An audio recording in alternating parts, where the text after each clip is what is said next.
hello everyone. This is I think I need to flip horizontal. Is that better? Or is everything now just messed up even more? Hey, you can actually read stuff in the background now, so I guess we'll keep it like that. Yeah, hi everybody. How are you all doing? It is just a Trey tonight. But that's okay. I mean, you know, we've I used to stream by myself all the time back in the day, so we can do that again now. I'll still do a pre-show, of course. Pat's not feeling too good. Andrew is still recovering. So you get me tonight, chat, and hopefully that's good enough. And if it's not good enough, then I'm sorry, but you're gonna have to deal with it because I'm the avatar, and you gotta deal with it.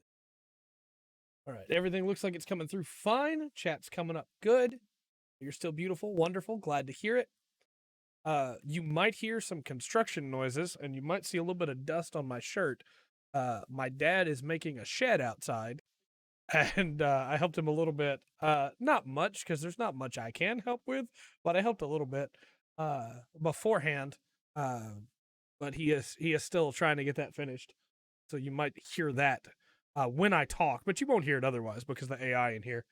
But it's going to be nice when it's done. So, you know, there's that. For some reason, the counter on Twitch side was counting down, and I don't know why, but it was. So, all right. I think I'm going to try something a little crazy here while we're talking. I'm going to do this. I'm going to regret that later when I have to fix it for next week. I'm going to do that. And then, oh no, why? Why are you like this? Why aren't you above those? No, still not above it. What the heck? No, what? How could you not be more above that? There we go. And then we'll leave that one the way that it is. And then we'll take me and we'll move me. Oh no. Move me to right there. And actually, what I'm going to do is, I'm sorry that I'm doing this on the fly. I'm going to just do that. There we go. And then if we move me just a little bit more, there we go. And then I'm going to drag you guys up. And there we go. And then I was trying to fill the blank space, but I feel like all I've done is make the blank space worse. So I shouldn't have touched it at all. Because now, look, there's this weird divot right here. If we move the chat over to cover that divot, then can't see. Yeah, I shouldn't have moved anything.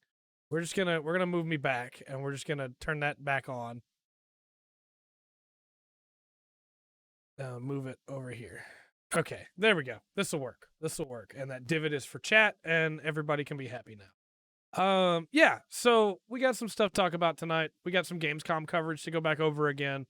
A lot of good stuff to discuss, some game announcements. I'm excited, but as usual, we will do a pre-show. I kind of don't want to do reviews without everybody, but I also don't want to make everybody wait a week for No More Heroes 3 reviews. And also, like, the more I look at it, the more I see the dust that's on my shoulder, and it makes me sad. But yeah, we're gonna have a good time tonight. That's my goal. As long as we have a good time, then it doesn't really matter. You know, everything else is fine. We're gonna put our boy Lubu up here, so that that's not just empty dead space. But yeah, you know, we got some stuff to talk about, and I know that Pat wants to be here, and he does not feel good, and I know that that is not helping him, and I know that Andrew wants to be here, and he's not feeling good, and that is not helping him. But we are going to persevere as we must, and we will continue to cover things as we do. You know how it goes. So we're going to give it another 5 minutes or so just to give everybody I didn't retweet the stream tweet. That's on me. I got to do that real quick. Yeah, we'll give some time for everybody to get here, to arrive. Just a Treycast tonight. but we are live. Man, the people that don't like me on Twitter are going to look at that and go, well, he finally messed it up with Pat and Andrew and they hate him now. Like, no, it's not. No, it's just, that's not what happened at all. Who could hate me, right? I'm the best. No, there are a lot of people that hate me.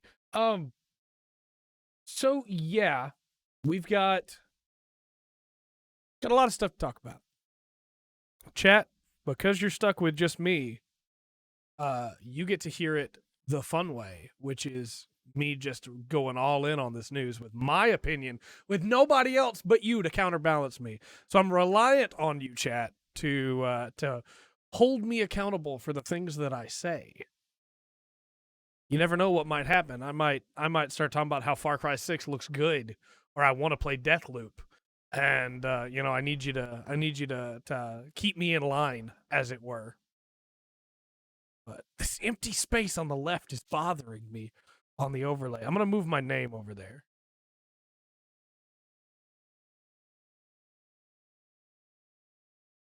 Make my name smaller. Now it's not just empty. Now there's not just nothing there. I feel better about that. So yeah, as usual, it's your boy Trey. I'm trying to think of like what would be the dumb fun thing we could do. I know what it is. The dumb fun thing we can do is we can pull up. Nope, stop it. I can pull up TikTok, and we can record a behind the scenes TikTok live on the podcast. We're live now with the Full Spectrum podcast over at twitch.tv/TH3 Full Spectrum. Come check it out now. There we go. That's what we'll do for a fun thing for the for the pre-show. Hey, you say you lost me to TikTok, but I did a single behind the scenes TikTok for the D&D podcast with Rundgren, and it already has like 528 likes or views, and it's like, hey, what can you do? Apparently that's where it's at. All right, hashtag the full spectrum. And then also, podcast is live. All right. Nope, that's love. You ever seen a man post a TikTok live on a podcast? All right, there we go. Honestly, yeah, it really does seem like TikTok has the wider reach, which is pretty nuts, but it's true. Yeah, we'll give it another minute and a half or so. That way we hit the 10-minute mark for people to be able to roll in. It is lying to me about how many people are here because I can see more people typing than it says are here, which tells me that I don't know how many people are here, which is normally how I gauge how long the pre-show should go. But yeah, it's more content for sure. More stuff. I made only one Char meme so far for the channel, so I need to make more because we gotta get those Char memes up there. But I guess I could spend a little bit more time in this pre-show talking about plans. Due to some stuff that I'm going to talk about once we start the podcast proper, one of the ongoing series here on the channel has been canceled. That series will not continue. And so I've got to come up with something new to fill the void. And I'm not sure what it's going to be yet. But I did record some more Wilder Myth today. I'm probably going to record some more Minecraft tomorrow. And then hopefully soon, Pat and I will be able to record Civilization some more. But he is not feeling good right now, so he is not up to snuff on it right now. And I also just realized that I forgot to share the live tweet in the Discord, so I will do that right now. No, yeah, I don't want to stop. I don't want to review my email right now. I'm trying to work right now. Blasted. Return of Gundam Game Day. I wish I had time for the Return of Gundam Game Day. I really do. But all of my Saturdays lately have been spent at work. So I would need something that I could record at like 5 a.m. in the morning, before everybody else is awake. Summer is almost over. That's true. I might actually get a Saturday every once in a while.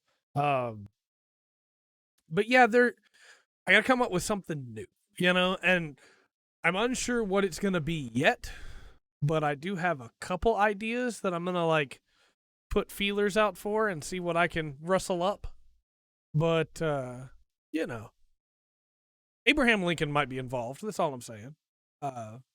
We don't know for sure yet. I gotta hear back from his agent first. But if he's amenable to it, then Abraham Lincoln might be involved. Balan Wonderworld will be ending soon. I got to record some more of that, and so there's openings on the channel. Well, honest Abe wants to come on for a political discussion. We can do that. That's all I'm saying. Yeah. So we might as well start the podcast proper now. We're already 10 minutes into this pre-show, so let's go ahead and hit with the intro. And this is gonna be the loneliest intro we've heard in a while. Hello and welcome to another exciting episode of the Full Spectrum Podcast. My name is Trey. And that's it for the intro. All right, so right at the top, we have an announcement that we have to knock out right away. Some stuff has come up about Arcadum. Arcadum is like... Turns out he's most likely a scumbag. The evidence is like overwhelming. So we're not covering his stuff on the channel anymore at all. When I mentioned earlier that a series is ending, the series going over the Arcadum campaigns is done. We're not. That video is gone. The other videos are gone. I threw out probably like 30 hours worth of work just on the next one that I had already done. Because I'm not giving him any more publicity. After tonight, I have no intention to say his name ever again, and we're not doing any of that. That is done. We won't be plugging his stuff anymore. Like I said, the series is done. Obviously, I think that this is it's not the fault of the players that have come forward with these allegations, and I still kind of want to do something about them, to show how cool they are, but it's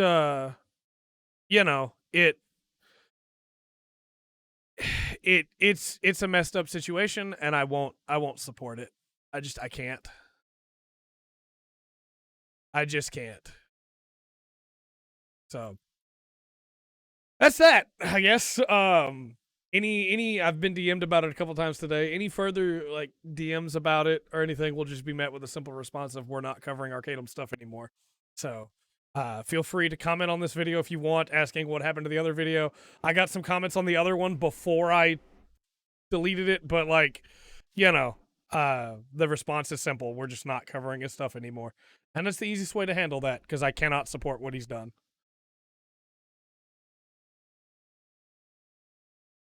So yeah, that's that.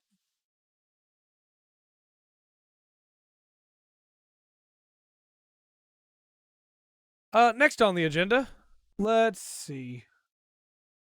What else do I have here? Announcement wise, I was gonna say Balance almost done, but I already covered that, so I guess we will just move on then. And as you might guess, because it's just me here tonight, when we go into weeks, we're just going into my week. It's just my week, So I've been playing Ender Lilies and I beat it. That game's really fun.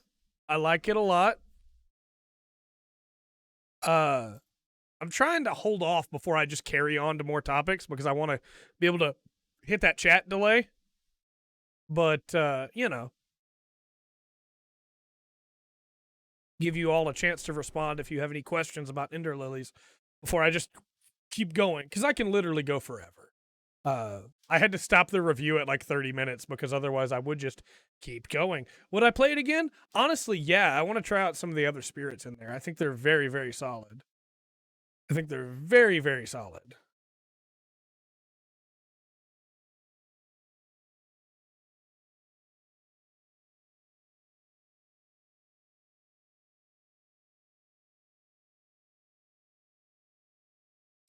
I 100%ed it the first time. I unlocked everything, got all of the items, got all the map explored, got all 3 endings. I guess I probably shouldn't have said how many endings there are because that's technically a spoiler. Lubu, you didn't catch me on that one. But yeah, I got all the endings, and it's relatively short. And it's not difficult. I think this is like if you ever said, "Hey, I want to play a Metroidvania, but I've never played one before. Which one should I play?" I would probably still play Castlevania Symphony of the Night. But if you then say, "Well, it was too hard. I need an easier one to get into the genre," I would say play Ender Lilies for sure, because Ender Lilies is super. It's not easy, but it's also not hard, right? It's challenging, but it's not difficult. And I think that is both a strength and a weakness, because I definitely could have gone for something a little harder. There was only really 3 bosses that I had to fight more than once. There were multiple bosses that I beat on my first try. But I also think that the world was super cool and the music's super cool. So, hey, if you want to hear my full thoughts, check out the review that is live on this channel. Went live today. And yeah, it's a good game. I've also been playing Tribes of Midgard. And this is also a good game. I don't know if I would say Tribes of Midgard is great, but I also haven't unlocked all the classes yet. And having played some of the other classes that I have unlocked, they're very different. Like the gameplay itself is very different. I want to play around with the other ones that I haven't gotten yet, but it drastically changes the way you play that game in a way that I didn't expect. Like the Defender class, the warrior does a lot of damage, very squishy, but does a lot of damage, right? Whereas the defender can take hits that I didn't really expect it to be able to, and can throw a shield, or maybe that's the warden, but it can throw a shield to stun enemies, which really mixes up the combat a lot, because then you have CC and you're able to control that crowd and deal with them a whole lot easier, but you have a little bit more trouble with single targets. Whereas the warrior is able to just burn down a single target, but has a little bit more struggle with large groups of enemies. And so it's really interesting to me. I think where that game shines is when you have a bunch of different people playing a bunch of different classes, but I really want to mess around with it some more and see where I fall into it. And then the last thing that I've messed around with, other than the usuals, that I guess I can talk about, because Pat and Andrew aren't here to make me stop. I can talk about Genshin Impact tonight. I played some 12 minutes. And 12 minutes is weird. I like it. I like it a lot. But I didn't expect it to be on a 5-minute time loop. And the 5-minute time loop comes quick.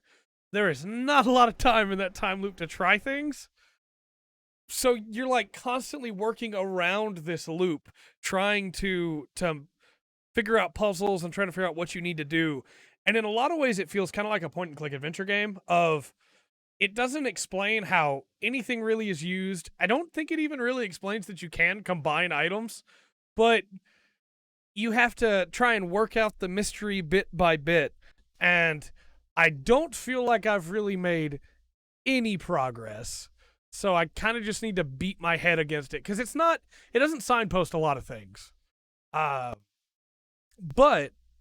I really like the premise of it. The voice acting is very good. And it's weird looking at people from above. The top-down view is really strange and kind of in some ways like it doesn't feel good.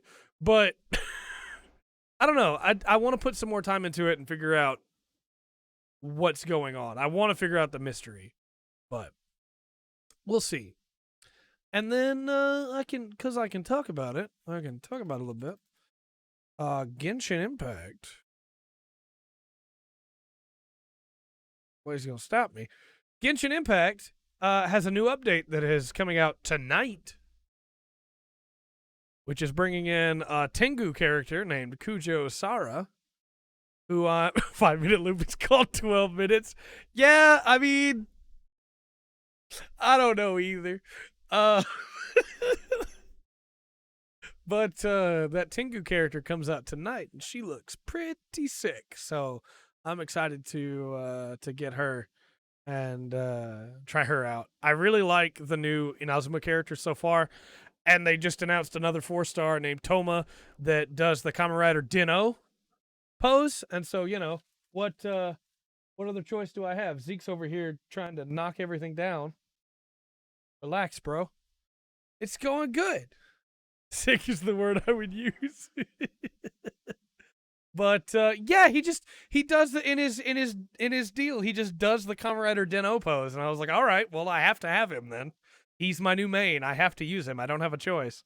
So, you know, Dino time. I will 100% use that character and sing the Kamen Rider Dino opening while I run around. Climax Jump is a great song, so you know. It's gonna be great. See, go lay down, buddy. I'm trying to do a podcast. You only ever want to talk to me when I'm recording. Otherwise, you just go sleep. He's mad at me now. He'll come back up here in a minute, and then I'll rub on him because I can't help myself. Yeah. Genshin Impact Inazuma stuff has been fun. I still haven't done all the story yet. And I still haven't got all caught up on all that because there's just too much to do. I'm still working on Trails of Cold Steel 3. I'm still trying to get stuff done in Warframe for videos. I'm still trying to beat games for Game of the Year. Do you know what my list is right now? I've got Wilder Myth, Tribes of Midgard, Dreamscaper, Samurai Warriors 5, Chicory, and Chris Tales. Plus Cold Steel 3. And then Cold Steel 4. And East 9. All of which I'm trying to work on right now. So there's just no time for anything. At least I'm recording the Wilder Myth stuff, so I'm getting two birds with that at the same time. But two Tengu, some might say, at the same time. But yeah, you know, that's pretty much it for my week. That's really all that I've done for the most part. Been working a lot. Been running around a lot. Spending money I don't have on gas. You know how that goes. But plus side of that is that, you know, still breathing. And at the end of the day, it's about all you can. Yeah, I guess we should talk about Gartic Phone. So I played some Gartic Phone with peeps in the Discord. And Gartic Phone is weird. It's like a combination of telephone and pictures, like pictograph, or what's that game called? Pictionary.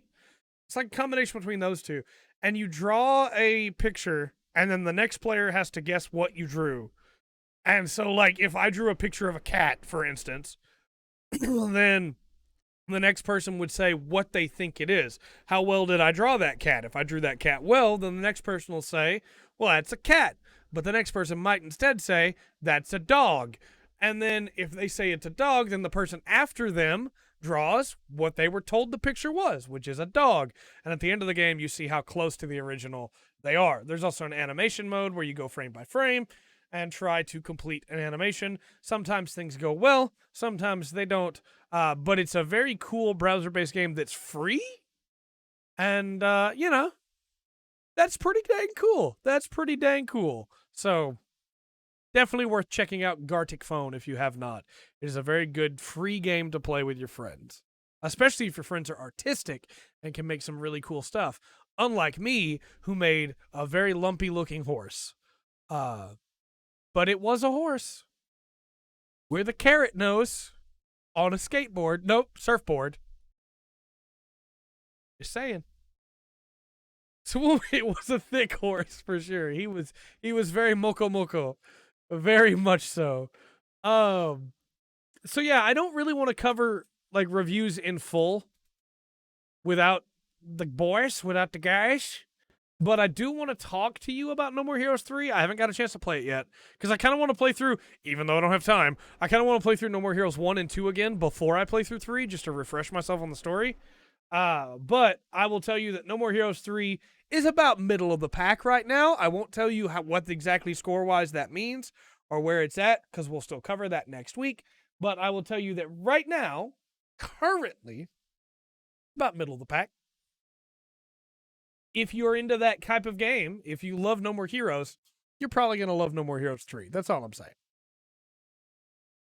But we will instead get into the Gamescom Roundup. And this is what the main bulk of the podcast will be tonight, which is Gamescom. So, what is Gamescom? Might be the question that you ask yourself. I keep looking at me for some reason, and that makes me look off to the side, and I need to be looking at you, Christopher, to make sure you know exactly how I feel about Gamescom. I don't know why Christopher. That's just the first name that I decided on. But we had some stuff that come up from Gamescom, right? And some of it is really cool, and some of it I don't know why.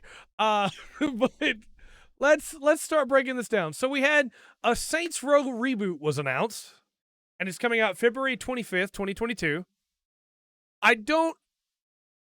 If you had asked me if there was a series that needed a reboot, Saints Row would not have even been on my list. However, I have seen a lot of people really excited for this.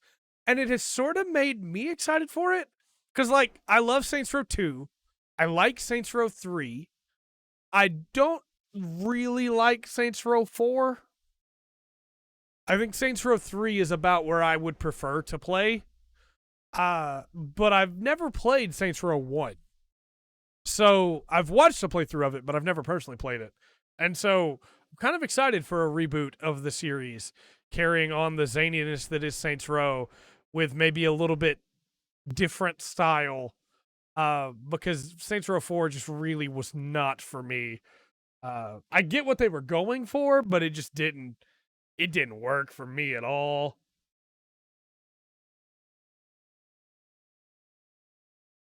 But, you know, you got to be the president, and I guess that's cool. That's not something I've ever personally really wanted to be, but I guess that's cool. So, yeah, I know a lot of people are excited for this, and I don't really blame them. I think that it's got some good options to it, right? And Volition, who's working on it, really seems to have put some work into it. We only got the cinematic trailer, and you know how I feel about cinematic trailers. I wish that we could get actual gameplay, but for a cinematic trailer, it wasn't bad. The guns look cool. The cars look cool. There's some zaniness going on. I think this might be okay. This might be okay.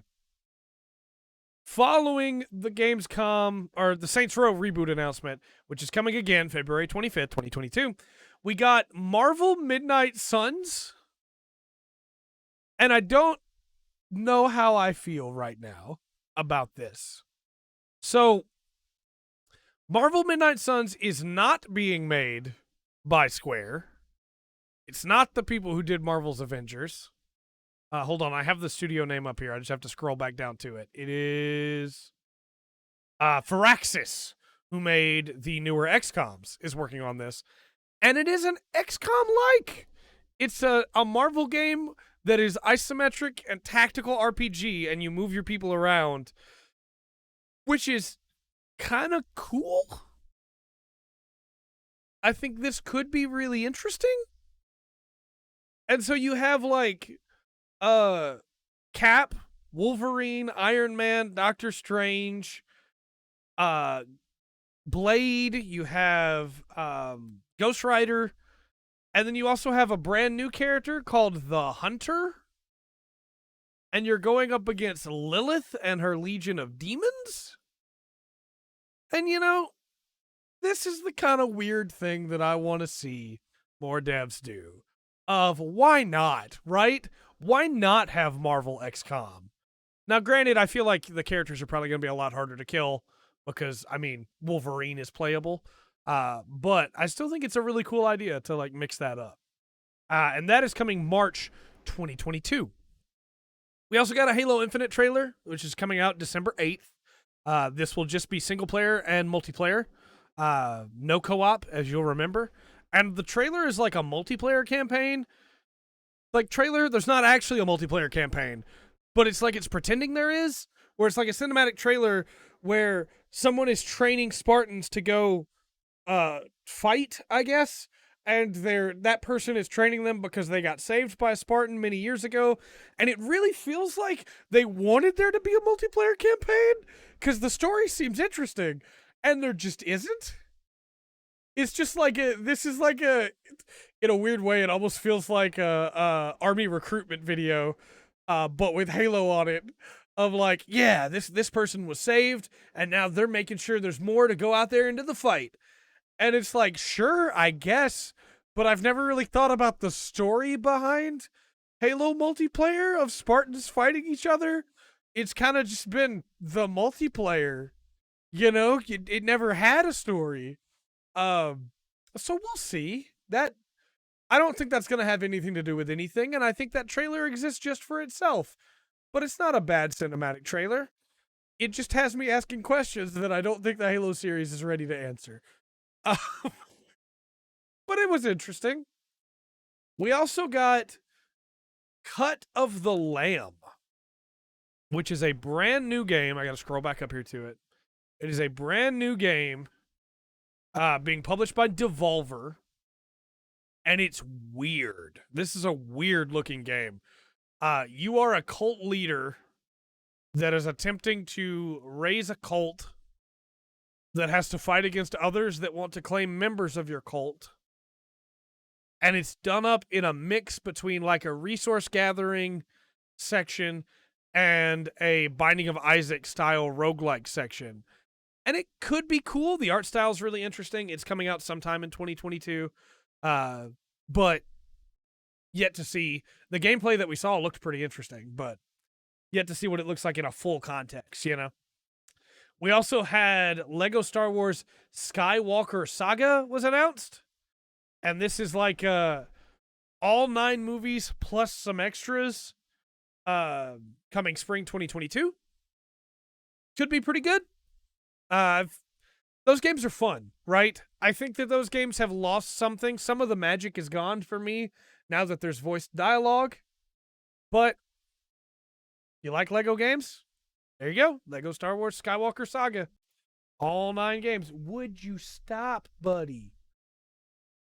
Then we have the Outlast Trials. And it's actually really funny. Everywhere that I looked, this trailer had been taken down because of age restriction. Because it's Outlast. But all I really need to tell you is if you like Outlast, this is Outlast during the Cold War. Comes out sometime in 2022. Next up, we had DokeV, and this is something special, man. DokeV is really cool. I would recommend anybody, I'm even going to put, I don't normally do this, I'm going to put a link to this trailer in the chat.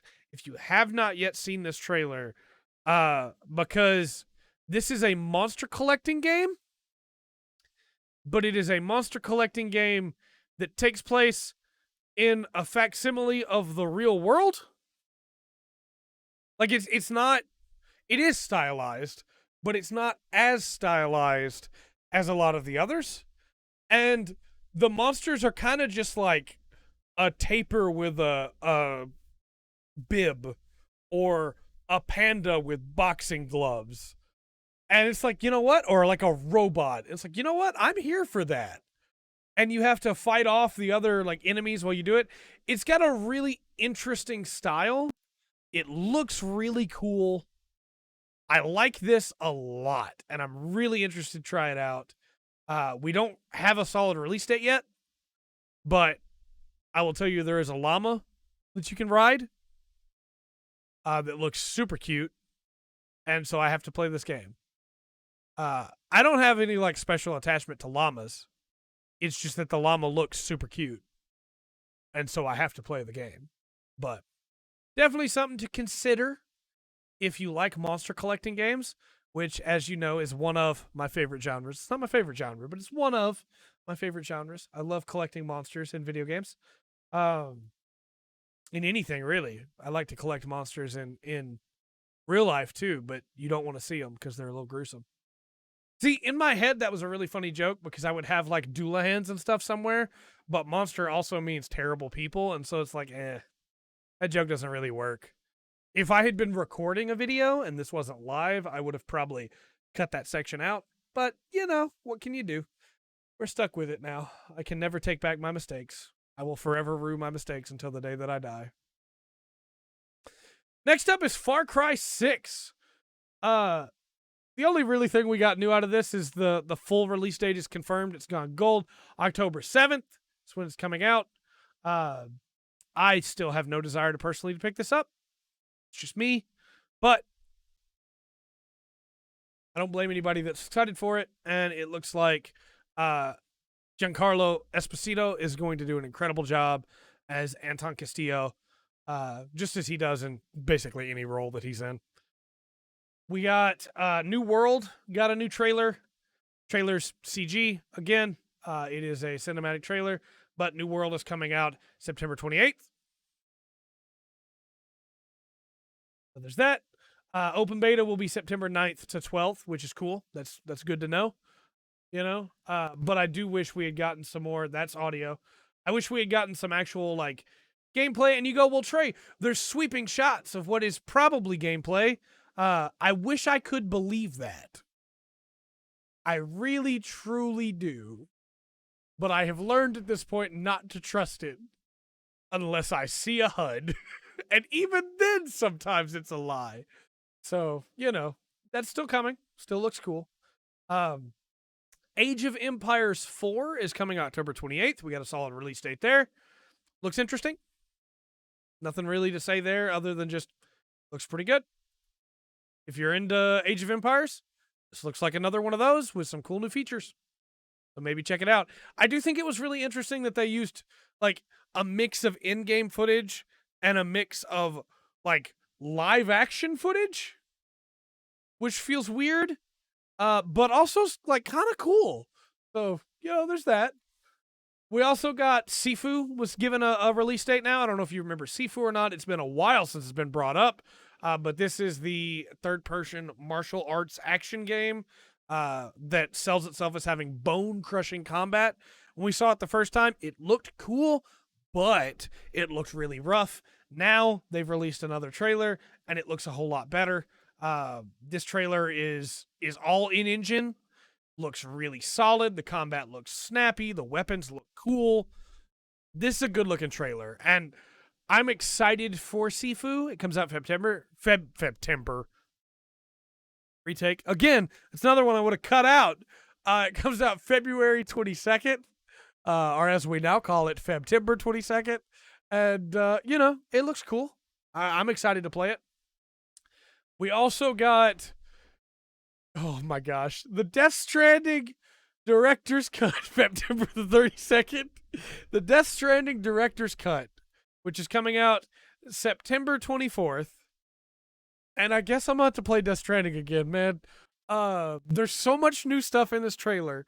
From a robot that can carry you around and will follow you around, whose name is Buddy. Race cars? The ability to literally launch stuff into the sky and, like, arc it over mountains to where it lands to a drop you can go pick up. Brand new guns. A full, like, stealth section that makes it look very Metal Gear. It almost looks like a completely different game in some ways. Verniers? Like, you get verniers? To be able, like, if you jump and do, like, a long jump, you can use the verniers to, like, settle yourself. I guess I have to play it again. I promised I never would again, but I guess I'm breaking that promise for Death Stranding Director's Cut. And then this one came pre-Gamescom, but still was announced this week, and that is Monster Rancher 1 and 2 DX Collection is coming out on Switch, PC, and iOS on December 9th. The marketing worked. It did. Yeah, that's I completely forgot the name about it already. That DokeV looks really good. Yeah. I thought you especially would like the look of that one, Adri. I love Monster Rancher. I really do. And so I'm excited for Monster Rancher 1 and 2 DX collection. Now you may ask, if you know about Monster Rancher, you may ask, well, Trey, in Monster Rancher, you put discs into your PlayStation 1, CDs from groups that you liked, bands or movies, and it would unlock monsters for you. How do you do that now? Well, unfortunately, it's not. It should be put cartridges into your Switch to unlock them. It's not. Unfortunately, now it's just unlock it in game, like find the file in game, and then you scroll through a menu at the what's it called, like the sanctuary, and you can then breed that monster. And yes, that makes sense. I get why the Switch doesn't even have a disc port, but it's not the same. Like, at least let me slot in another cartridge. And I get why they can't, right? The Switch doesn't have that capability, but it's just like I will play the games again, but it's just not the same as being able to put in Metal Gear Solid 1 and getting a Suezo and being like, what? Like, it's just not the same, you know? I will never forget the fact that I put Tarzan for the PS1 in there and got a tiger. And I was like, I see what you did there. Yeah. USB stick music. Oh, I wish the Switch had, like, the Switch dock has a USB port. You could do it that way. Although I guess at that point, who knows what people would put in there. So, yeah, it's a missed opportunity in my opinion, but I also get it, right? If it comes out on PS5 though, and Xbox Series X though, they got to put that capability back in. They have to. So, hopefully. And then from there, we have some more Gamescom stuff, which is the updates. So these aren't new announcement for games. These are updates to games. There's some weird stuff in here. I'm just going to be straight with you right now. There's some weird stuff in here. Sea of Thieves is adding a Mayhem ship set. And this will be available up until September 7th. And it is a Borderlands-themed ship. Now, this doesn't mean you're going to get Borderlands-themed guns. This doesn't mean you're going to get Borderlands-themed outfits. It's just the ship. And I feel like that's a missed opportunity. I feel like this is the chance to put like a pistol in there that when you reload, you throw it so it explodes, right? Just go wild with it. And the ship looks all right, yeah, but again, I feel like if you're going to cross over with Borderlands, you kind of got to go all in, right? You don't just go, hey, we're crossing over with Borderlands, what do we need? Let's put a ship in there. That'll be enough. Just a ship will be fine. It's like, this is Borderlands, man. I don't know. I guess it would be like if you crossed over with No More Heroes and all you did was go, yeah, let's just put a car in the game that says No More Heroes on it. That'll be enough, right? No, that's not enough. Give me Travis Touchdown's jacket. That's the first one. Cabin mate with a lacy eye, at least. Yeah, give him the Psycho Mask from Borderlands. State of the retake. Yet again. Would have cut that out. Can't do it. We're live. You're stuck with me.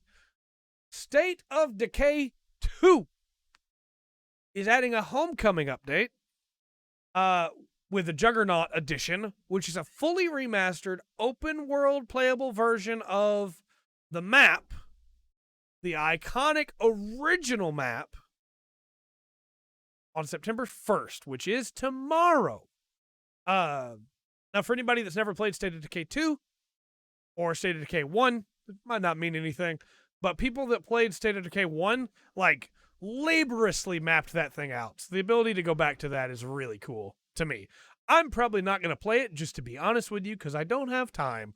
But if I ever get time and get to go back, that's pretty cool, you know?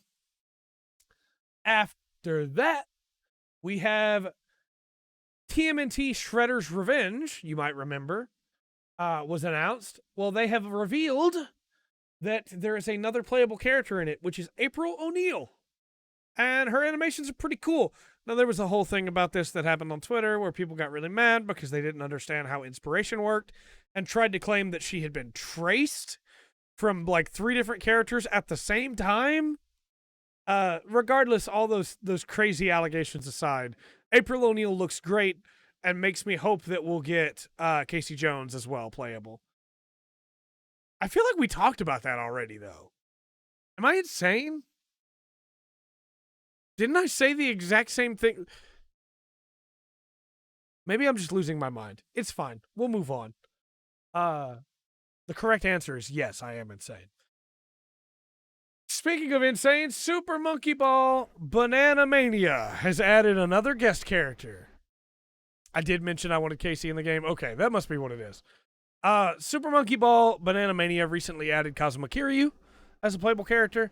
You may remember from the Yakuza series. Well, they are now adding Morgana from Persona 5 as a playable character. And although I'm not, this will be October 5th, by the way, I'm not personally like super psyched for Morgana personally. What really excites me about this is that it means that basically anything is on the table. And I'm really hoping we get some off-the-wall choices. Like, I'm talking, I want Goku in a monkey ball. Just, why not? I will say I'm a little disappointed that the Morgana, I accidentally played the Sega logo for you to hear. The Morgana monkey ball doesn't let Morgana turn into a van, which makes me a little sad. But Morgana monkey ball does look great, and just like the Kiryu one, where it changed the bananas into, or the stars, depending on the game, right, into Staminans and Tauriners from the shops, the kombinis, they're all changed into treasure chests for Morgana because Morgana is a phantom thief, which is pretty cool. That's pretty nice. I'm really looking forward to what other characters they add into this game for sure, because it seems like they are very much going in on the fun aspect, right? Now, the game comes out October 5th. Morgana's not being added until November 2nd. So keep that in mind. If you buy the game in October, you're going to have to wait a month to be able to get these DLC characters. But still, pretty cool. After that, Valheim was announced to be getting an update. And I wish I could tell you what all is in this update. But the cinematic trailer, the animated trailer is really cool. This animated trailer is sick, but it kind of doesn't tell me any new stuff in the game. But I do recommend you watch it if you haven't, because it looks really cool. The animation, like the team that worked on this animation did a really good job. I don't know what's coming from it. So I'm sure they've probably put it up. Let me check, actually. They've probably put the patch notes up on their Steam page, because we could cover that while we're at it. They have not. It's interesting. I would have expected that they would have. Here we go. Okay, found it. The Hearth and Home update for Valheim is, this is coming, when is it coming in? September 16th, that's right. It'll have a new oven that you can build that looks really cool. It'll have a new wolf figurehead that you can build. And that's all they've revealed so far. But they've added 3 new people to the team, so good job. Proud of you guys. Kind of wish that you had shared what was going to be in this update, but at least the animation looks cool. Moving on. I have a much bigger update to talk to you about, which is the Phasmophobia Exposition update.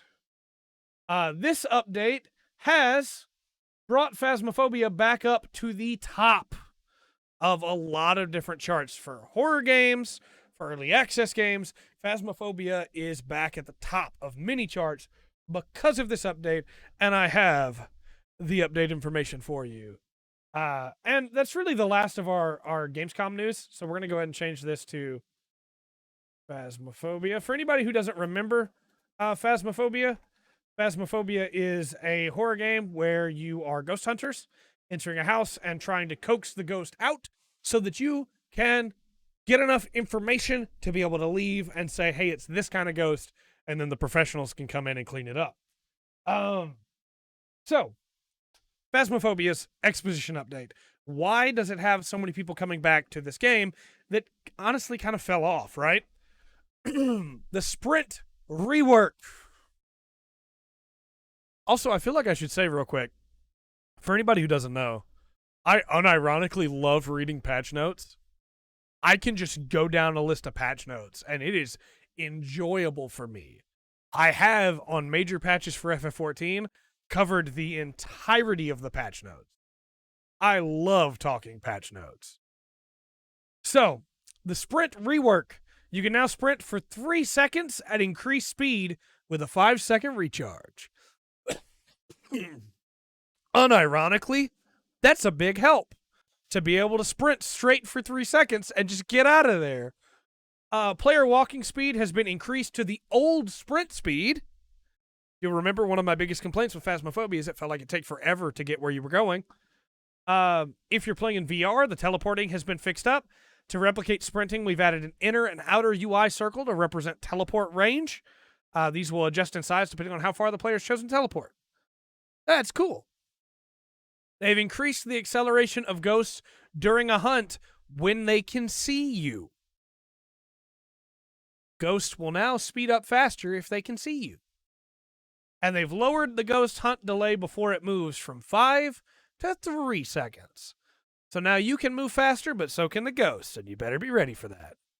They've also added 2 new ghost types, the Goryo and the Myling.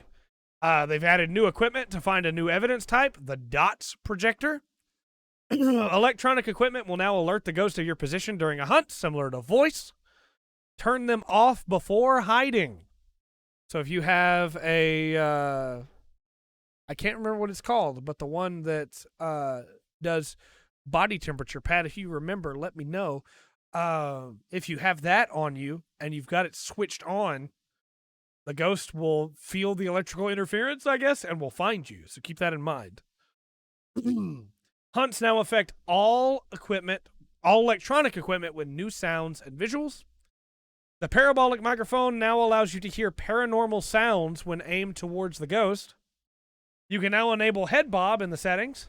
All equipment minus sound sensor has new visuals and effects, and new post-processing effects for players and CCTV. There are also some changes. All ghost types have had their evidence changed to make room for the 2 new ghosts and Dots Projector. During a hunt, equipment and lights will only be affected when in range of the ghost. Random ghost footsteps can now only be heard with a parabolic microphone. Glow sticks glow for 30 seconds, then fade over next 30 seconds. The spirit box text has been replaced with icons to show if the ghost is responding. Several sounds have been replaced. Infrared sensor functionality has been merged into the motion sensor. Lighting has been improved in most maps. The placement helper object has new visuals. Volumetric lighting has been improved in all maps to reduce fogginess. When playing solo, you no longer have to use push to talk for the spirit box, which is both cool and horrifying. The ghost will no longer be visible at the start of the hunt until it starts moving. Player hand skin color will now change based on the character you're playing as. That's a nice quality of life feature. The tutorial has been updated with a new evidence type and new visuals. The tutorial being updated is great, because I don't think that tutorial is very good, so hopefully the new one is great. VR, the journal, or in VR, I should say, haha, I read that exactly as written. The journal will now always be held in the left hand. The parabolic microphone can now only be used when inside, and then there's some other fun stuff. Then they fixed a bunch of bugs, which is cool. That's great. And it seems like people are really enjoying this update, honestly. The game has kind of exploded again in a cool way. It still has yet to fully release on its own. It is still in early access, but it's always nice to see a game that kind of fell off a lot of people's radars blowing up again, so that maybe more people that would be interested in it will have a chance to see it again. I would like to play some of the new Phasmophobia, but it's been since last year since I played it, apparently, according to Steam. December 20th was the last time I played Phasmophobia, and it feels like it was last, 2-3 months ago, which is insane to me that it's been that long. This year has somehow been incredibly fast and incredibly slow, and I don't know how that is. And then, heck yeah, Pat, when you get to feeling better, we'll do some Phasmophobia. And then the last thing we got to talk about is some stuff with China. And, man, it is a minefield to talk about China nowadays, It really is. And to stay monetized on YouTube, to still be available to stream on Twitch. But, Taiwan is its own country. And so, China has restricted minors' access to video games in their country. And so they will only be allowed to play 1 hour a day on the weekends for a total of 3 hours total, which is repetitive because I already said total. Now, why is this even news we need to bring up, right? Doesn't affect most of us, but it does unfortunately affect minors in China. And, I feel bad for them. I was going to say a different sentence. Obviously, they enjoy playing video games too. And I hope that they can find other things to fill their time that are constructive, because it sucks getting told by the government you can only play for an hour a day. You see why I said this was a thorny topic to talk about. There are things that I want to say that I really can't. But why does this affect anything else, right? Because obviously it sucks. It's not good at all. It's terrible. I feel super bad for the gamers over there that are just not able to play now. They don't have a choice. Imagine... Imagine you're in China, you're a minor, and you love Final Fantasy, right? An hour a day now is all you get 3 days a week, 3 hours total. What if you were 40 hours into a Final Fantasy and you're nearing the end and you're really excited and now you get to play it 1 hour at a time? Gaming is going to drastically change there. They're going to probably not play a lot of games that you're not able to save whenever, right? MOBAs are not going to be as popular because you're not going to be able to just stop playing in the middle of a match, right? You don't want that. And this affects the rest of the gaming industry because of how much has been done to try and pull in that Chinese market to play video games. It's going to affect a lot of things because, let's be honest, gaming kind of went into a let's push for MOBAs because that's what's popular overseas. And now, could they instead stop gold farmers on MMOs? I mean, if they really... Look, there's a lot I want to say about the Chinese government. If they really wanted to help people, that's the kind of thing they would have been doing. Yeah.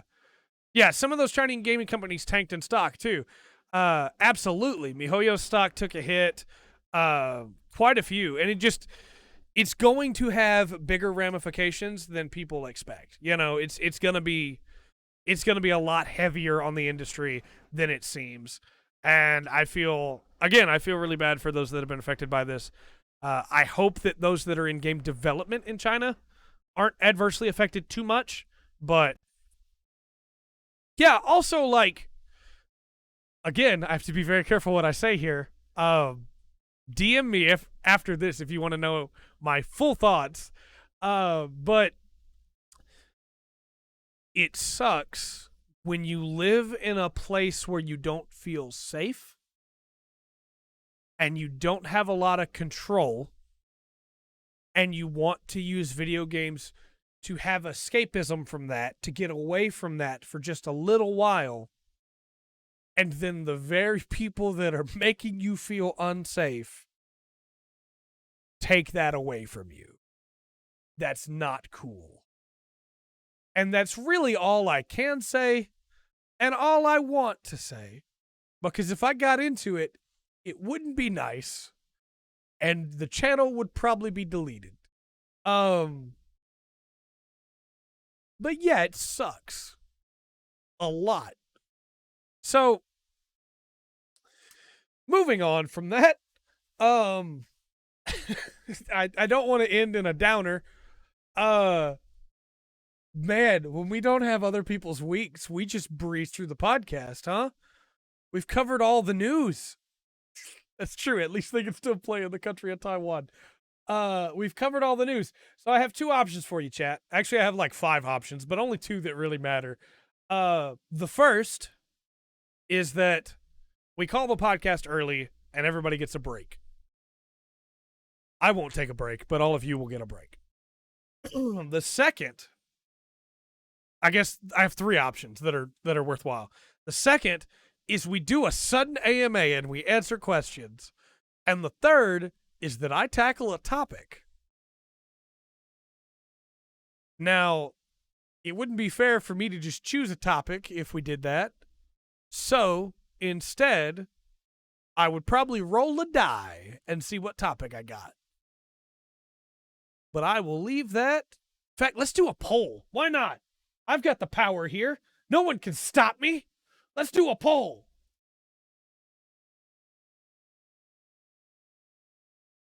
I have the power. The power of love. Okay, let's say end early. The power of creation. It could be. It could be. It could be. It could be. I don't know what that voice is or why I was doing it, so I'm gonna stop now.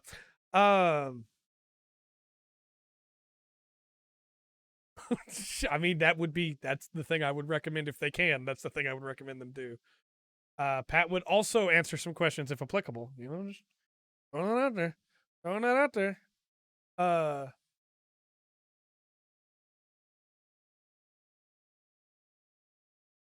Okay, let's vote. Poll has started. The poll has started.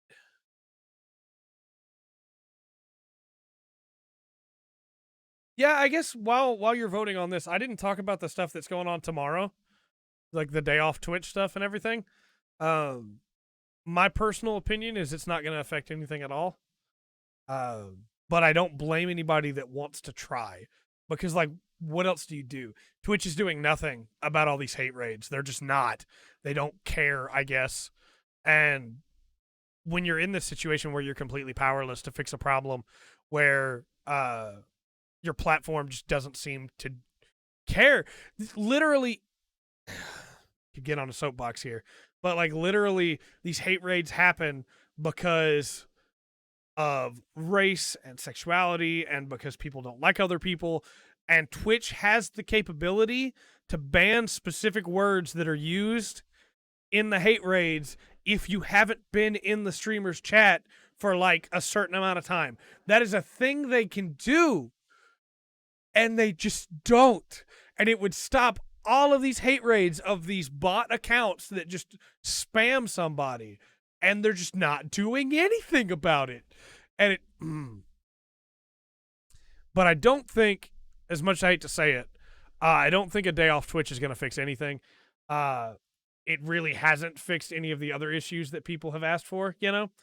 And so, in my personal opinion, while I don't blame anybody that is taking part in it, I don't think it's going to fix anything. But again, what else do you do when they're not listening? You know, you got to do something. You can't just keep putting up with it. And thankfully, we haven't been hit by it yet, but it's going to happen at some point, you know? And then all we're going to be able to do is just ban people, I guess. Because there's just nothing.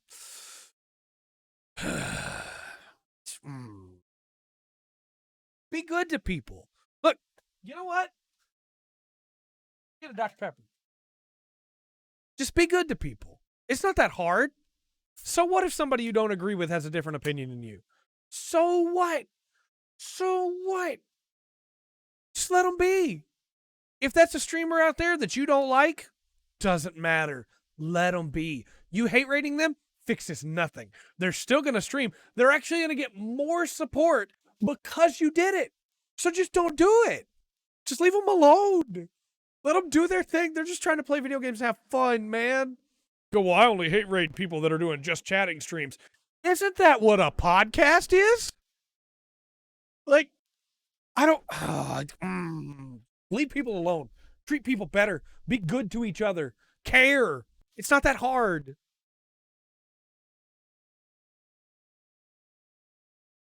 I'm fired up. I'm mad. I'm angry. All this garbage with Arcadum and so many others. Just be good to people, man. All right, I'm going to end the poll early because we have a massive landslide victory for topic. So, all right. People can be the best and the worst. That is absolutely true. Okay. So what I'm going to do is I'm going to copy and paste these into a message that I send to myself because I can do that. And then I'm going to separate them out and then roll on them. But I wasn't going to try and count them in Google Docs because Google Docs has them spread across multiple pages. And I just don't feel like doing that. I know I've used it before because it's the truth, unfortunately. People at the same time can be both the greatest asset to each other and the worst enemy of each other. Okay, so let me take out any of the ones that we have already talked about. And all right, it ends us with 1, 2, 3, 4, 5, 6, 7, 8, 9, 10, 11, 12, 13, 23. I'm going to cut out 3 so that it brings us to a 20, and then I'm going to roll a d20. So let's cut out... Man, that's so hard to see on that screen. Let's cut out this one because of spoilers. Then let's cut out this one. And one more. Let's cut out Michael Bay. Okay. Alexa, roll a d20. 14.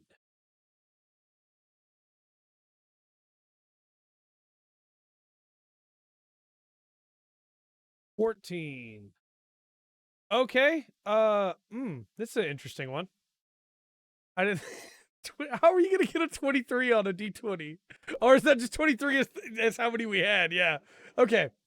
So the topic is, and this is a weird one, man, but the topic is how weather and atmosphere can make or break a game on the d20. Okay, so I think that weather and atmosphere, first off, is actually really important to a game, right?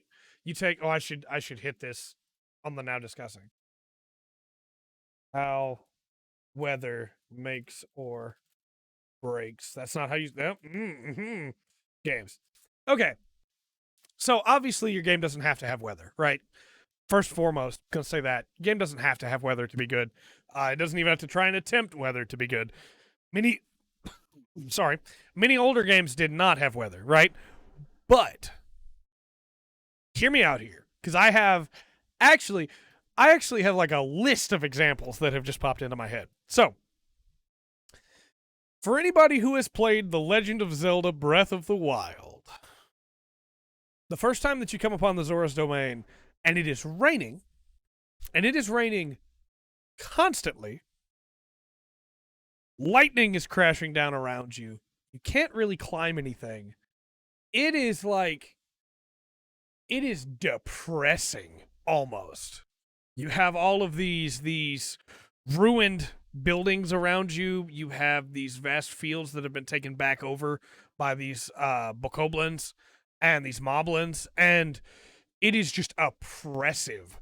Lightning is very dangerous in that game, and so if you're holding a metal weapon and you get struck by lightning, it does a lot of damage. Might even kill you the first time you run into it because you don't know it's going to happen, right? There's a Lionel up on the hill, up on the mountain, that if you're able to get up there, uses lightning attacks, and it's raining. It's a problem. And it very much affects, well, I guess I could say it affects people's enjoyment, right? Some people love it, some people hate it.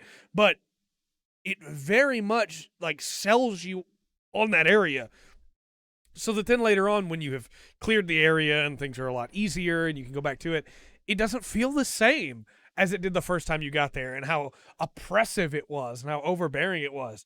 And in that same way, I think when you take something like, well, everybody's favorite example, right? It's the game that I bash on a lot, but Red Dead Redemption 2, you take the snow in the opening of Red Dead Redemption 2, and that entire snowy area feels different than the rest of the game, you know?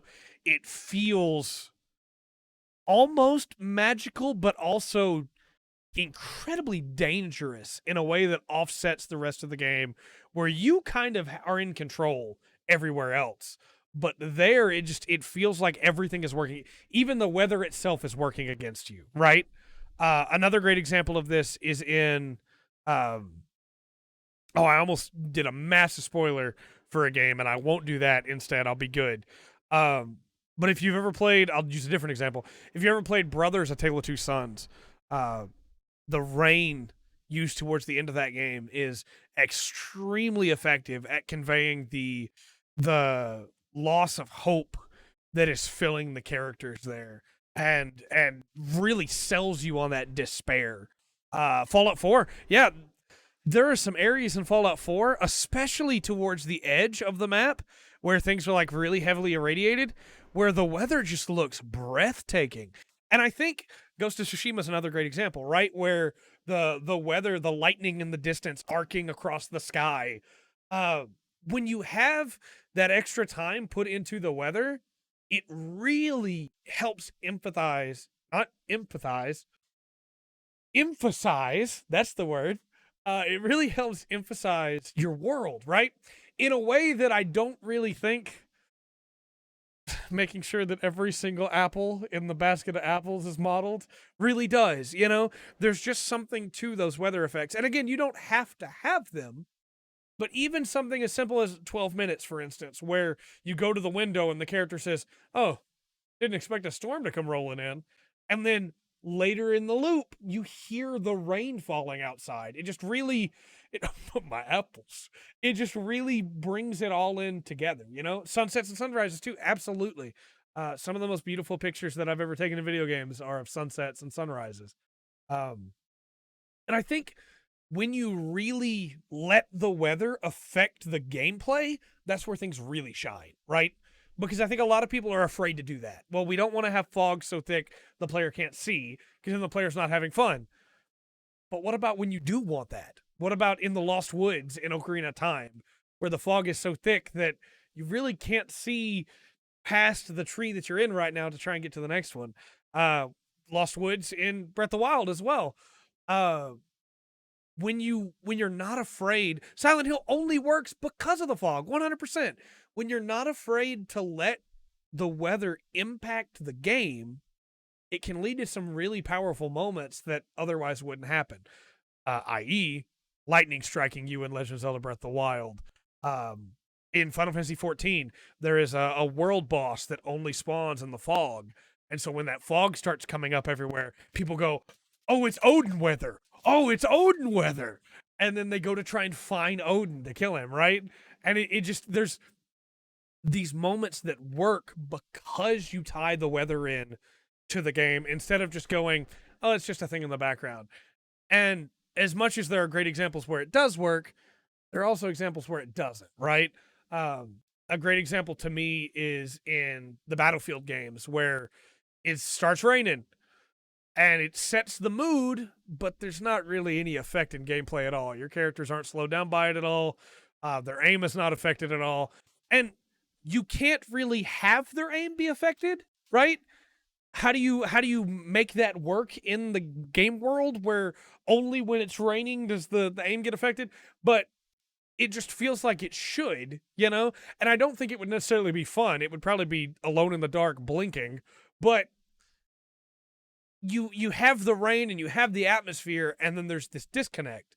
And I think we as gamers are able to make that disconnect and able to bridge it, you know, with, well, it's a video game, some things just have to be that way. When you're not afraid to let it affect the game, I think it really helps it shine.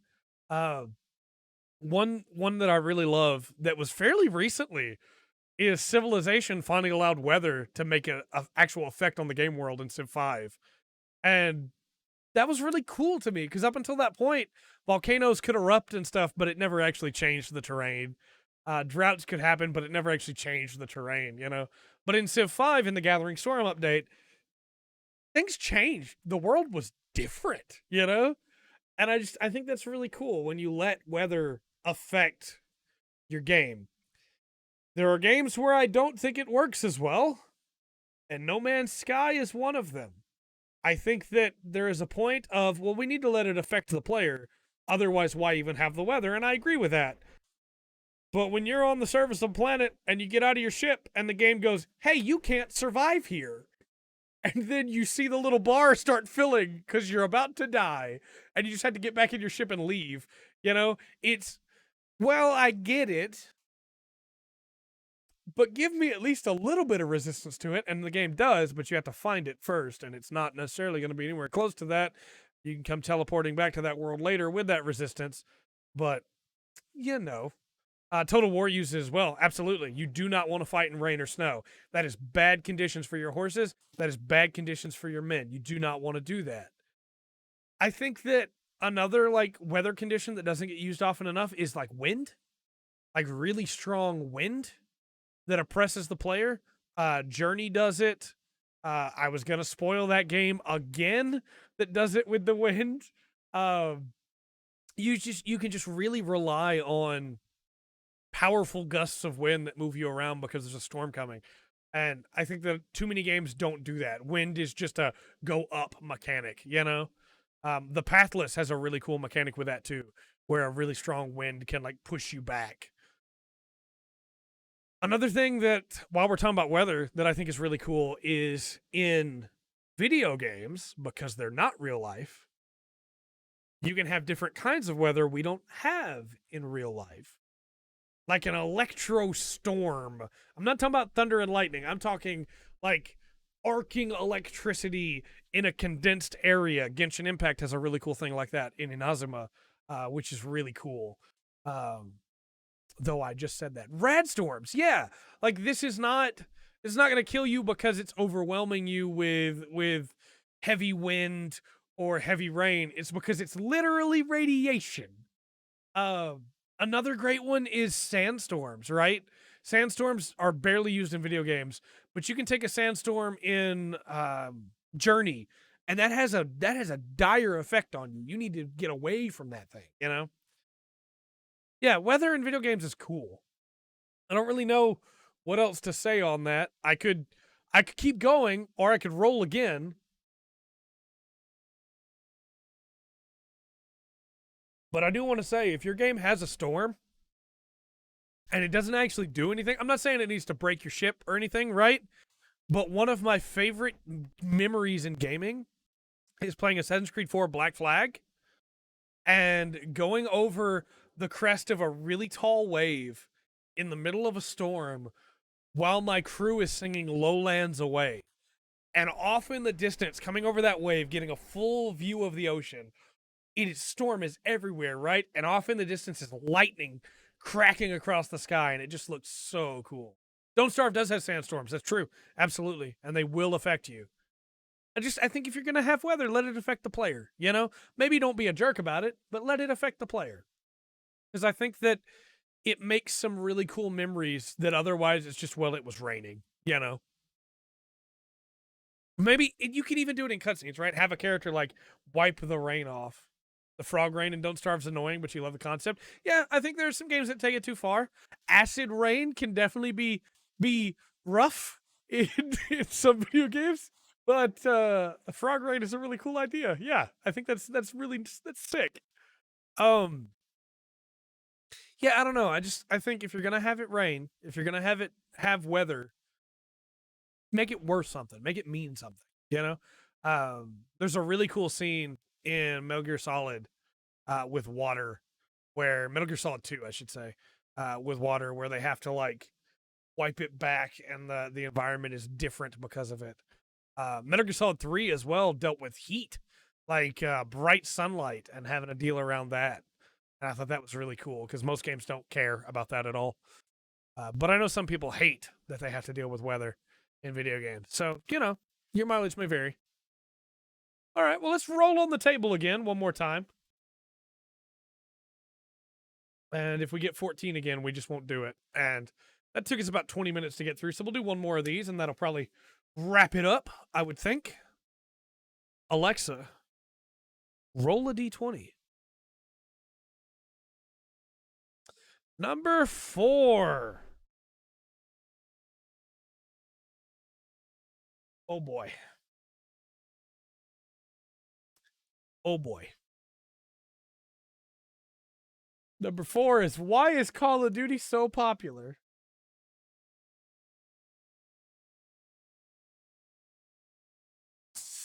I almost want to roll again. I almost want to roll again. I got, there we go. Chat's with me. We're going to roll again. We're going to roll again. Alexa, roll a d20. 12. Okay.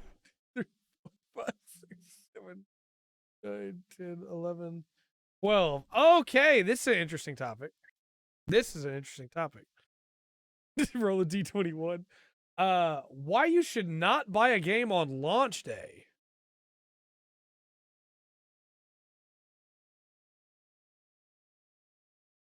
So Pat originally put this topic on here because I know it's one that he cares about a lot. So if he wants me to, I'll roll again. So this one can be saved for when he is here. But this is a really good topic in my opinion. As time has passed, the reasons have been keeping on more and more why you should not buy a game on launch day. I mean, obviously, I'm not your dad. If you want to buy a game on launch day, go for it. I buy a lot of games on launch day so I can cover them for the channel. But let's talk about it. So, realistically, what do you gain? And I'm debating here from the position of you should not, right?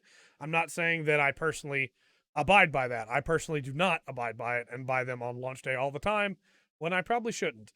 But what do you gain by buying a game on launch day?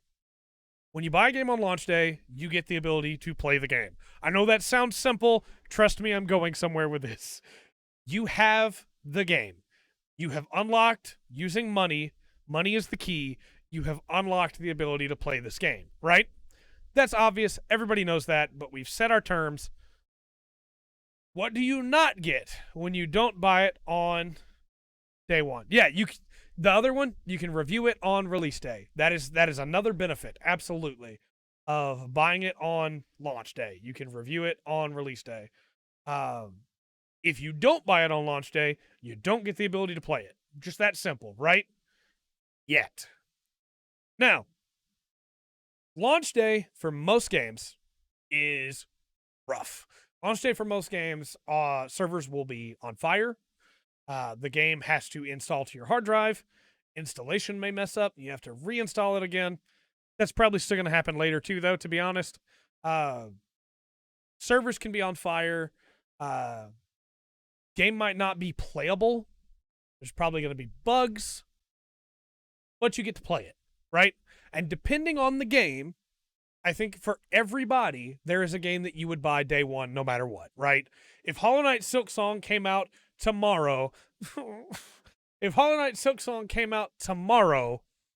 I would 100% buy it tomorrow, even if I wasn't reviewing it, right? That would happen because I love Hollow Knight so much. everybody has that game, right? But what do you gain by waiting? If we bring back State of Decay that we used earlier on in the podcast, State of Decay 2 has been out for a couple years now.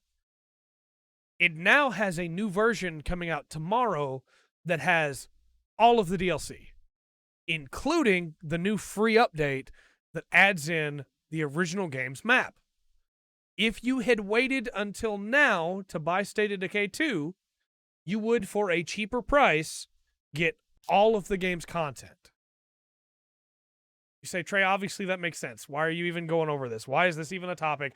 Everybody knows this. We know it, but a lot of times we don't listen to it. And we decide we want to play that game now, and I don't blame you. Like I said, my personal philosophy is that I'm going to buy them because I want to review them. We buy the game now, and thus we miss out on all of the fixes. For instance, a game like Ender Lilies, right? That game hasn't been out that long. I have beaten it. Because I'm busy, I probably won't get to play it again until sometime towards the end of the year. If I had waited to play it until then, I would have all of the updates that have been added between now and December for my first playthrough, for my first experience. The other thing, barring Nintendo games, because we cannot add them to this list, you get a cheaper price normally. You're doing this with Guitar Amp, you have it pre-ordered? Absolutely. There are things for people you get it day one, right? Oh, I'm going to talk about pre-orders in a minute because I have a whole different thing for pre-orders. When you buy them after they've been out for a while, you normally get them at a cheaper price, especially if you wait for like a Steam sale or a Black Friday or a Cyber Monday or something. You know, you normally get them for a cheaper price, which is good, right? That is a good thing for most users, except Nintendo users, in which case they just never get games on sale ever because Nintendo hates the idea of a sale, apparently. But no, if you're willing to wait, you get a better version of the game with more bug fixes, more content, and a cheaper price. However, there is such a thing as waiting too long, depending on the game. Let's say, for instance, you wait to play Valheim, right? Valheim is a game that was extremely popular. It blew up. People loved it. You wait 4 years from now to play Valheim. Maybe the servers have been taken down. You can't play online with people anymore. So you lose out on an entire aspect of the game. So it's murky waters, right? When should you buy a game? My personal opinion, you should wait to buy a game until 2 weeks after launch. 2 weeks after launch gives you all of the time for reviews to come out, including late reviews, right? People that didn't get the game early had to buy the game on day one and have just now beaten it. Get all the reviews. You have time for bug fixes to come out. You have time for all of the updates that were going to come out at launch and maybe got pushed back to come out for the most part. And then you can play it then. Good to go. But it won't be on sale. You're going to have to find your own line for it, honestly, right? Nobody can tell you exactly when to do it. But my personal opinion, if I was not a reviewer, I would wait 2 weeks and then I would pick up the game. Pre-orders. Everybody remembers, right? When we all did pre-orders. We did pre-orders because everything that was coming out had a pre-order bonus. You would pre-order from Target, you'd pre-order from Walmart, pre-order from Best Buy, pre-order from GameStop, and each one had their own different pre-order bonus. And you would do it because those pre-order bonuses were cool. They were good bonuses. Pre-order bonuses aren't worth it most of the time. And one thing that I definitely want to say about pre-orders is that when you have pre-orders that are $120, double standard retail price for a game that you have been told, I'm going to use Cyberpunk for this example, that you have been told is going to be incredible, and then comes out and is not. Comes out and it's broken and it's buggy, and you dropped $120 on a game that if you had waited 3 days, not even 2 weeks, 3 days, you would have known that it was broken. You might have been able to save that money. But a unique skin that everybody gets, yeah. And, you know, again, let's say, as I have been DM'd about, let's say that you pre-order a game and it gives you something else in another game. I've done that. I pre-ordered, was it DMC that gave a demo for Bayo 2? And then there was, if you got Darksiders 1, if you pre-ordered Darksiders 1, you got a beta for something else. A demo of it. I've done that, you know? 100% I've done that. You used to be able to get me with pre-order bonuses, man. But now, when you know games don't come out finished already, I can't think of the last game that came out fully finished, really, honestly. When you know games don't come out finished, why would you pre-order? And don't get me wrong, I'm weak. I pre-ordered Monster Hunter Rise. I'll be the first to say it. I'm weak. We all have our thing, right? But there's no reason to pre-order games anymore. Because those bonuses, unique skin that everybody gets, right? Eventually, those bonuses wind up in the game anyway. Or, if you're on Steam, they wind up being modded back into the game anyway. So why pre-order? Why risk getting something terrible when you can just wait and get something you know is good, you know?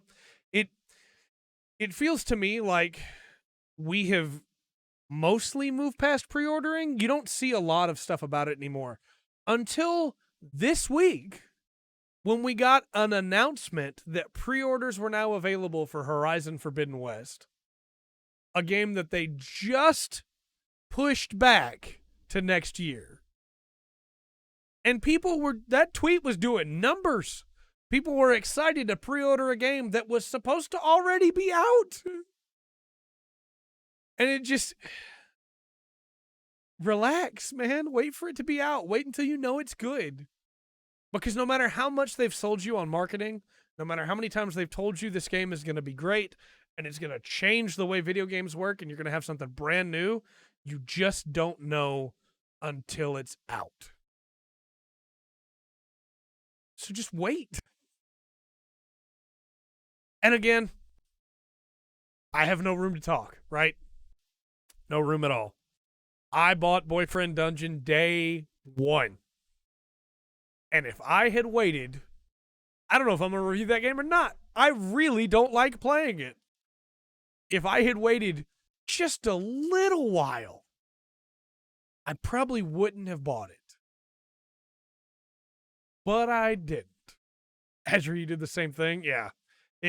I feel like I have to review it now because I bought it, but I really don't want to finish it to review it.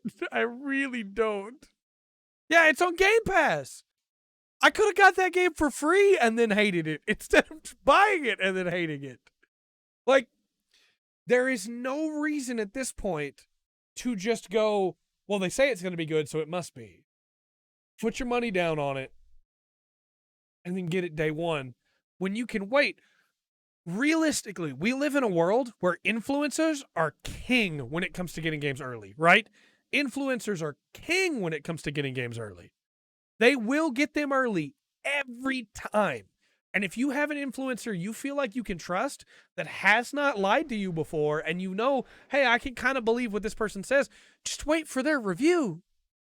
Just wait for ACG or SkillUp to get a copy of the game and to talk about it. And then see how you feel. And don't get me wrong, I pre-ordered Super Robot Wars 30, and I pre-ordered the Season Pass, because you shouldn't, I wanted it, but you shouldn't pre-order Season Passes before a game is even out. But I'm weak. I'm a weak little man who loves his giant robots. Yeah, don't do that. Just wait. Be patient. We live in a world today that doesn't like to be patient. We like our food from fast food. We want to order at the speaker, get to the window, and our food already be done in less than a minute, even though it takes 4 minutes to cook that burger. We want the same thing with video games. We want games to come out immediately. We want them to be good. We want them to be perfect, but also to come out every year. And We need to be patient, you know? We need to be patient. Fortunately, people that play video games don't like to be patient. So, yeah. That's why this is always going to be an issue, right? No matter how much we talk about it, no matter how much we cover it, no matter how much we say don't pre-order games, no matter how much time we say wait a couple days before you buy it, wait for the reviews, we won't. We won't because we're not patient. We're just not. You know who else isn't patient? Hold on, I got this. Believe in me. Believe in me. Believe in me. There we go. Lubu. Lubu is also not patient. I did see that news, Jeff Turkey. I did. And it was bound to happen. But yeah, it's there were some really good memories there. But yeah, miss you too, man. Yeah, I don't know. That's pretty much where we're at with games. Games are good. Don't buy them day one though. All right, Chad, I'm gonna give you a choice. We got 20 minutes to the end of the regular podcast. We can roll one more time, tackle one more topic, or we can end it early. What do you want to do? I know this has not been a standard podcast, because it's just you and me. No.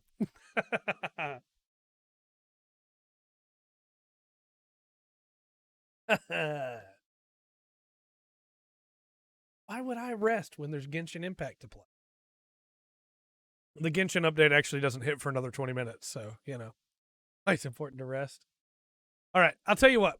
I'll roll on it, and we'll see what we get, and if it's something I want to talk about, we'll go ahead and talk about it. It's the best of both worlds. Oh, thank you. Yes, we gotta cover that too. Yes, thank you.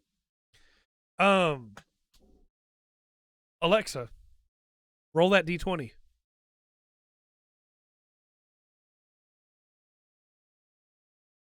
Two. Okay. All right, sure.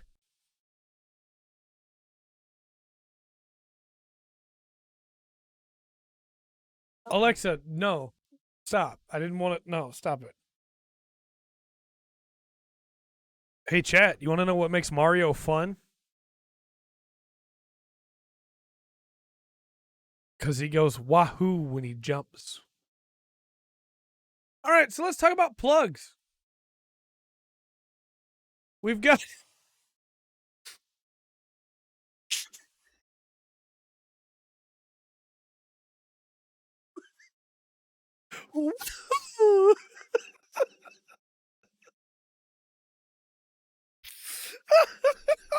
The button on the controller. That's right.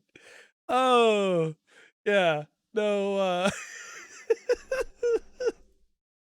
oh, Mario's great. So, announcement-wise, we will not have a D&D podcast Thursday. Because the reason being is not because I'm sick or because Rundgren's sick. Knocking on wood just in case. But because we have an exciting change going on there. We're setting up the studio Thursday for the D&D podcast.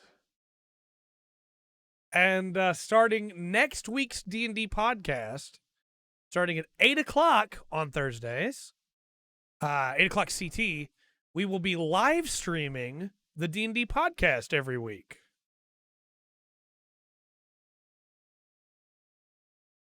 So we'll be able to have some chat involvement there for anybody that wants to be a part of that. We've had 2 podcasts running on the channel for a while, but we've only had them on the YouTube side. So we're very excited to bring the D&D podcast to Twitch and to be able to expand that. As you know, Rundgren has been a part of the roster of hosts for a while now. We've done like 24 episodes of the D&D podcast now. So I'm excited to have the live version of that where everybody can come hang out and ask questions while we talk about our topics. That's going to be great. And I'm really excited for the studio. He's put a lot of work into it. Nice. There you go. Yep. Bards of the best hate raid. Get it ready. Get it ready. Yeah, really excited to see how all that goes after the setup. So please look forward to that. I will, of course, because it's just me here, I will, of course, talk about the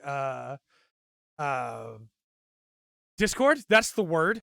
I literally have it open in front of me and forgot what it's called. The Discord. We run a Discord for the channel. You can get into it for as little as $1 a month by supporting us on Patreon. That's another thing that we do. Our Patreon is pretty cool, I think. I'm going to give you a link to that now.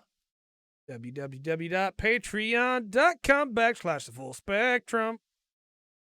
And obviously, Twitch VODs go up on our YouTube channel, which is youtube.com/c/thefullspectrum.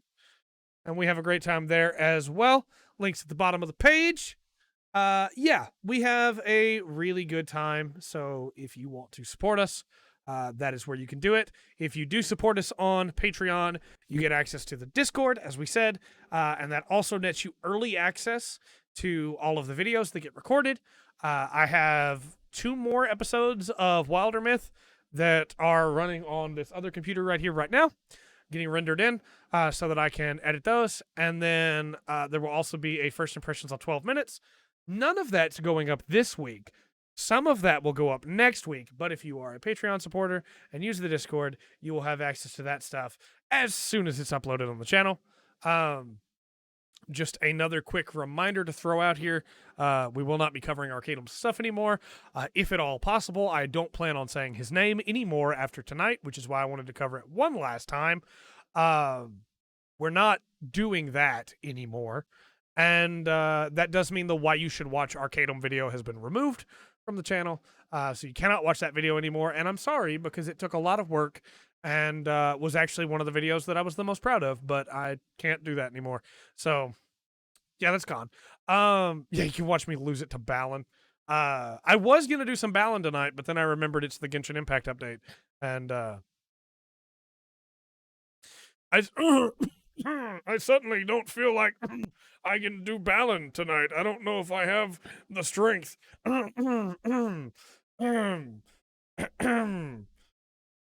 No, we can't do Balin. Pat's sick. But yeah, Rundgren's got some great music that he puts on there, and it is the outro for our YouTube videos as well. If you ever wanted to commission him, I'm just saying, if you ever wanted to commission Rundgren, I'll make some music for you. And then we also have some of Adri's wonderful art on there. If you ever wanted to commission Adri, I'm just saying, if you ever wanted to commission for some art. And they're in the Discord as well. Watch the Full Spectrum D&D podcast video series. Yeah, that's what we should do. Why you should watch those. Yeah. 5-hour maintenance? Still 1 extra hour? All right, we'll play some Balin then. But yeah, just come check us out. We have a good time. We do a bunch of weird stuff on YouTube. 12 minutes with 5-hour loops. Yeah, 5-minute loops, 5-hour loops. Wow, man, that'd be a thing. Probably in the next month or so, when everybody's feeling better, we'll do some Phasmophobia as well. So maybe do an update video on that. That'd be fun. But yeah, let me know your thoughts on all the stuff we talked about in the comment section down below. Please look forward to, we're getting closer to Game of the Year. We're getting closer to everybody's favorite video that we make every year, which is the Game Awards video. We got a lot of fun stuff coming, and we're going to have a great time. So please, until next time, I have been Trey. And this has been The Full Spectrum, and my wonderful chat, and my wonderful co-host for tonight, Lou Boo. And until next time, remember to always enjoy the full spectrum that life has to offer.